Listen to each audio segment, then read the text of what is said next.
Hər vaxtınız xeyirli olsun.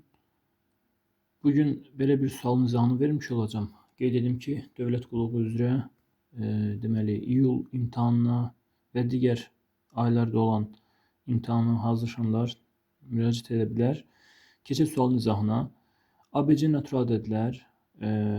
Bilirsiniz ki, ABC ədədlər natural ədədlər veribsə şərtini, yəni sıfırdan fərqli 1, 2, 3, 4, 5 və sonsuza qədər olan bütün ədədlər natural ədədlərdir, yəni saymaq üçün istifadə olunan ədədlər.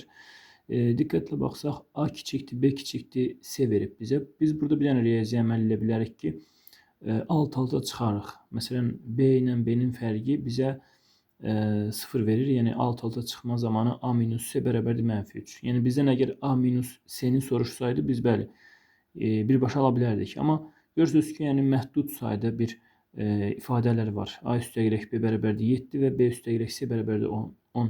Ona görə mən həmişə demişəm ki, yəni düzdür, riyazi üsulun da öz yeri var, amma təbii ki, ödəmirsə və yaxud çox düşünürsünüzsə, keçid etmək lazımdır belə suallarda qiymət qoyma üsulu.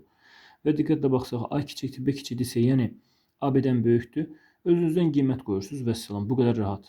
Məsələn, A-ya sən 1 verərsən, B-yə 6 verərsən, amma B-yə 6 versən, C-yə 4 düşür. Görürsünüz də şifahidir, amma alınmayacaq çünki B kiçikdir, C olmalıdır. Ona görə elə bir qiymət verməlisiniz ki, A ilə B-yə uyğunlaşma olsun və C də B-dən böyük olsun. O zaman A-ya biz verərik burada 3 qiymətini, A-ya verirəm 3, B-yə verirəm 4, B-yə 4 verdiyimə görə də C-də olur 6 və fikir versək C 6-dır, A 3-dür, B 4-dür, C də 6-dır, hazır. Və A kiçikdir, B kiçikdir, C şərti ödənilir və ABC hasilini bizdən soruşur. 3 vuraq, B-nin qiyməti 4 vuraq, C-nin də qiyməti 6. Yəni sualımızın doğru cavabı 72 olmuş olur. Digər sualların da cavablarını rəylər bölməsinə qeyd edə bilərsiniz.